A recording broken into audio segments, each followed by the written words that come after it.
tranquille le chat, en paix et en générosité. Comment elle a pas peur, regarde comment elle a pas peur. T'as vu? Prends-en de la graine, Daniel. Moi je parle de la mouche de souche.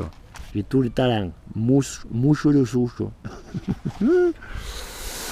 Puisque sur nos os karmiques et forcément fort mal maîtrisés, nos os étriquent et se traquent par tangentes pathétiques, on peut décemment dire qu'ici, là, se joue le théâtre populaire aux airs et punitions multiples. Maîtresse d'un instant, sans visage, sans nom, sans profil, sans gants, 1000 reflets, aucun nom. Comme quelque chose d'inextricable qui est en soi, non point de soi. Comme quelque chose que l'on narre à peine, et avec peine, même si l'archer est unique et l'auteur la fine fleur des ébats linguistiques de la côte atlantique aux cavernes cuivrées d'un trou noir effacé. Comme quelque chose qui n'en serait pas, ce serait trop simple. C'est pourtant par ces limbes, aux couleurs sans odeur, sans soufre ni saveur, que les contes de fées naissent et nous assaillent, failles et broussailles, récifs et elfes et nefles, bref, tout ce qui nous composant nous décompose pour enfin et mieux nous déposer sur le parvis des missives non postées. Fussent-elles correctement cachetées, le sceau ne suffit plus. Le vin non plus. L'acte prévaut. Un ange passe, le sceau le suit.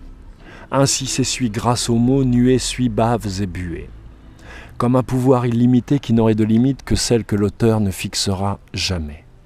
Le point zéro, affluent et confluent des eaux, de toutes les eaux, de la côte atlantique aux cavernes cuivrées d'un trou noir effacé. Et puis, qu'est-il de comptable que l'on ait déjà compté ? Quelle quête relatée qui ne soit ni frelatée, ni trop fraîche, ni hâtée, ni lèche, ni même trop simplement nennie. Seul le futur indure l'auteur qui eut l'heure de penser en temps réel. Nulle morte saison, nul mauvais son pour l'accueil de tout son fort élégamment vibrant. Nulle autre religion pour tout corps que de se cueillir, se sentir, puis languir sous le souffle suave de ses zéphyrs les plus intimes, sans pour cela ne désirer jamais au grand toujours, ni les vraiment tenir, ni, surtout point les embastiller sous l'abat-jour éteint de ses propres teintes ou étreintes qui ne furent pas, ou qu'à peine, feintes. Le véritable menteur ne ment pas. Il s'écarte lentement lui-même et seul de la seule cible possible, son Olympe intérieur. Pour l'heure il sut, laissons le seul rideau.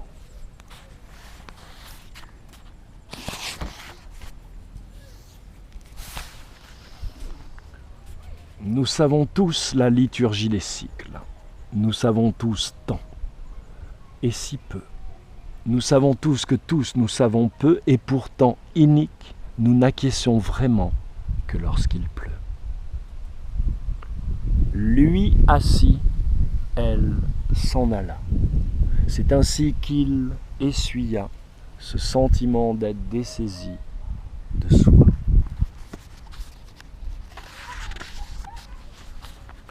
L'infante. J'étais là, hélas. Point encore éteint, n'ayant ni le temps ni la force d'être hélas, hélas. Mes poèmes éparpillés sur la moquette ensanglantée de mes égarements légitimes, soudain réamarrer la rime aux rames qu'elle ne pouvait décemment quitter que le temps de quelques flammes habilement déshabillées. Sous l'ombre du vulgaire souvent se terre la mer. Au tréfonds du gouffre de l'ineptie assermentée, au plus frais du frêle de sa propre boue béatifiée puis déballonnée, le véritable bon ne puis sincèrement se blâmer. S'excuser n'y suffit point non plus. Élaguer l'arbre mort, que le bourgeon nouveau ravive sur ses rives la simple et saine envie de faire, est ici, je crois, de toute évidence et sûre, l'unique et naturelle marche à suivre. L'essaim l'y poursuivra. Seuls les rats, de toute éternité prêchant le contrebas, seront jalousement avides des plénitudes retrouvées de ce greffon au cerf monté. Seules les véritables muses, aussi belles qu'insouciantes, s'amusent de cet état. Le juste sens du rire est le plus juste des défis que puisse se poser puis s'imposer l'intelligence. Tout au frais des marées, l'équilibre retrouvé immerge. Rideau. Les peupliers chantent. Ça, c'est une erreur de l'éditeur. Normalement, ce texte, il aurait dû être sur une page seule et ça m'a beaucoup contrarié qu'il l'ait mise là. Mais c'est pas grave, c'est de ma faute. Il a fait selon, c'est moi qui me suis trompé à la base. Les peupliers chantent. Leurs feuilles, comme des castagnettes, s'agitent à tout va sous le vent d'automne ou sous les tonnes de vent d'autres mornes saisons. Les peupliers chantent. L'impossible n'est plus. Désespérément enracinés pourtant, ils dansent.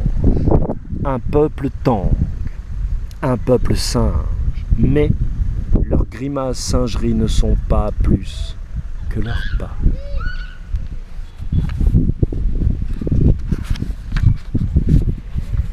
Il devait être comme ceci donc. N'ayant plus d'air à l'intérieur de mes établis, où mes employés, quelques sélénites fiévreux déguisés en femmes, sculptent chaque nuit l'opale de feu, à la façon d'Apollinaire, sans en faire un poème. N'ayant plus d'air donc, m'étant demi, je quittais ces poisseux établis pour me rejoindre à la campagne intérieure. Que chaque Dieu le soit, que les autres gémissent, qu'un seul Dieu le suive et les cieux applaudissent. Punchline.